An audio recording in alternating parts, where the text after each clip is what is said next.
So my father, Zichrono Levracha, always liked to encourage us to come up to him and show him texts and new understandings and new commentaries that he encouraged our independence. So he taught us a lot. He sat with us and learned the whole Chumash and Rashi and commentaries, but he always encouraged us to be independent thinkers.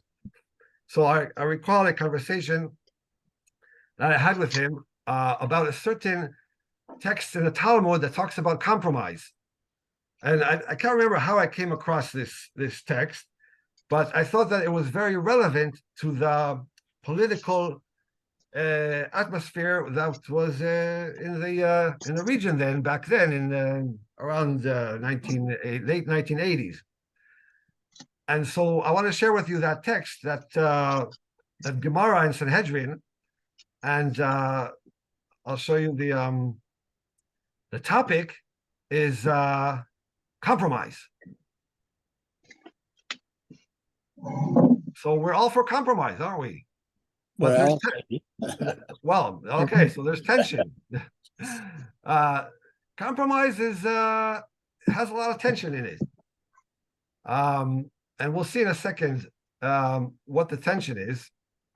And the Gemara picks up on it. But I want to start with how much does compromise help us get to justice, and how much does it help us get to peace? So a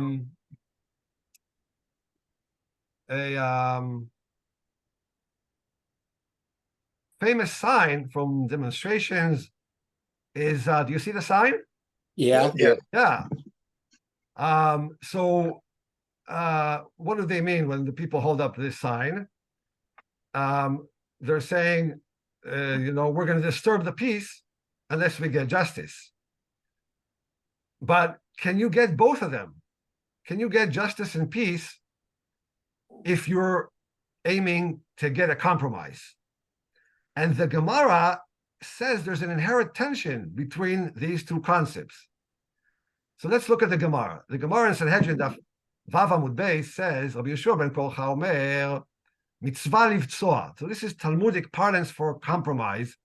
Livtzoa, botzea, is the word that the Gemara used, and it's the context there is in courts. Should the judge according to just to the law and the evidence and ignore the desire to have compromise between the two parties, or should each first attempt to try to get them to compromise? But I think we can extrapolate from this to life in general. Okay, we can take it out of that specific setting of the legal system and talk about the general idea. And so the Gemara continues, Shene'emar, and the Gemara quotes a verse in Zechariah, Metu mishpat shalom shiftu b'shareichem. And the prophet Zechariah says, execute the judgment of truth and peace in your gates. So the Gemara says, wait a minute, there's some tension here. V'halo b'makom sheyesh mishpat ein shalom, u'b'makom sheyesh shalom ein mishpat. Is it not that in a place where there is strict judgment, there's no true peace? Because one party will feel deprived. One party, the losing party, will threaten the peace. Will feel that resentment. But if you go the other way and you just look for peace, and in a place where there is true peace, there is no strict judgment, right? So if you're just looking to make peace all the time, it's just I just want there to be no fights. But maybe now we're sacrificing justice in the sense that there is a party here that is just, that this, let's say, property should be theirs, and now they're only getting half of it or part of it. So the Gemara answers, so how do you get a judgment that has peace within it? In other words, justice and peace together. You must say that's compromise. And the explanation is, as both sides are now satisfied with the results. So it wasn't coerced on them, it was by agreement. So today we might call it, the judge sends the parties to mediation or arbitration, hoping that, they'll, I think there's a difference. Mediation, Mediation is they have to agree, both sides, to the final result. Mediation, they have to listen to the arbitrator. So it's more mediation, I think. It's more mediation. In other words, both sides are content with the result. So compromise now is not a last. It's a mitzvah. In other words, we want to do that even before we get to justice. We're going to aim to get compromise first. But I just showed you one opinion. Of course, it's the Talmud. So what do we have in the Talmud? Multiple opinions. Yes. Oh, exactly. As Bill points out, of course, there's going to be an opposing opinion. So I'm not going to compromise on showing you all the opinions. I'm going to I'm going to be show you. I'm going to do judgment here. I'm going to show you the other opinions, and which is Rabbi Eliezer. The first guy was Rabbi Yeshua. What does Rabbi Eliezer says? Bitzua, compromise, is forbidden, and botzea, somebody who does compromise, is an offender. But how should we act? We should let the law cut through the mountain. It's a Hebrew phrase, Yikov hadin et ahar, as it is written, for the judgment is God's. So we saw two opposing opinions. So what's the halacha though? So we go to the Rambam. I want to show you the Rambam. He codified the Talmud, and he had to decide, because it's either Rabbi Yoshua or it's Rabbi Eliezer. Compromise is either a mitzvah or compromise is forbidden. So let's see how the Rambam addressed this issue. And I'll show you Mishnah Torah, Hilchot Sanhedrin. In Mishnah Torah, Hilchot Sanhedrin, okay, so you have the Hebrew here, and then the English.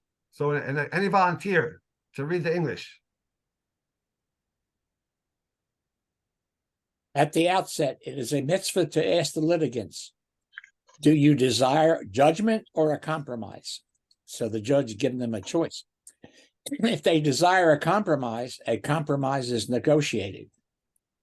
Any court that continuously negotiates a compromise is praiseworthy. Concerning this approach, reference Zechariah 8:16, which states, adjudicate a judgment of peace in your gates. Which judgment involves peace? A compromise. Okay. All right. So we can stop there. Thank you. So who did the Rambam not vote? Who did the Rambam rule in favor of? That it's a mitzvah to compromise. So he took the position of Rabbi Yeshua. Clearly, he says, yes, we do have opposing opinions in the Talmud, but compromise is so important. I rule, I decide, this is how it needs to be done, and judges should always aim for compromise. Now, again, this is in property in civil matters. I don't think. I was going to mention that. Yeah. Criminal matters, a different story. Yeah. No, you can't do that. So I want to give an example. So actually, right, the sign "No Justice, No Peace." We remember a lot of demonstrations with Floyd. And let's say you're in the jury in the trial of the policeman, and you think the evidence points to him being not guilty, but the whole nation is watching, and you're afraid of riots. I don't think here you should say it's compromise. Here, it's a person's life and liberty, so you don't compromise. Whatever the evidence shows, that's what you have to go through. So there are certainly matters that I would argue it is forbidden to compromise. But what the Rambam is talking about is civil matters. Civil matters. We're not talking about a person's life and liberty, so I would say that's a mitzvah to compromise. So I go back to the story with my father. So I said, we can apply this to the Israeli-Palestinian conflict. If we want justice and we think the whole land is ours, there won't be any peace. If we just look at peace and we say, take it all back, let's Palestinians can get the whole land, then there's no justice. What is justice that encompasses peace? That's compromise, dividing the land in two. So my father, he liked that. He liked that idea. So I wrote a letter. I was in a yeshiva, and I wrote a letter to the newspaper quoting this Talmud. And boy, did it cause a firestorm. I'll bet. And they said, why did you write that you're a student in the yeshiva? You're making the whole yeshiva seem that they agree with your opinion. And I said, I didn't write that. I'm a rabbi. I didn't write that I represent the yeshiva. I didn't mislead anybody. I just said I'm a student with the yeshiva, which is true. It was 100% true. So I didn't mislead anyone. And this is what I think. And so there were a lot of discussions. And somebody wrote a letter to the newspaper opposing it and saying, no, there's no room for compromising in the Israeli-Palestinian conflict. Okay, so it caused a lot of tumult, as they say in Yiddish. Yes. But I think that this Gemara shows that sometimes compromise is looked upon a little negatively, as if we should always strive for justice, and those who compromise are weak. But I think this Gemara actually shows that compromise is a mitzvah. It's an ideal to strive for, because it contains both justice and peace. And so may we see that happening to us, to Israel, to Palestinians very soon. Amen. Amen. Thank Okay, you. so- Yasher Koach. Yasher Koach. Thank you. Shemai. Okay. Thank you so So, much. thank Good night. you, Mike. Thank you all for Good joining. night. Good night, Yes. everybody.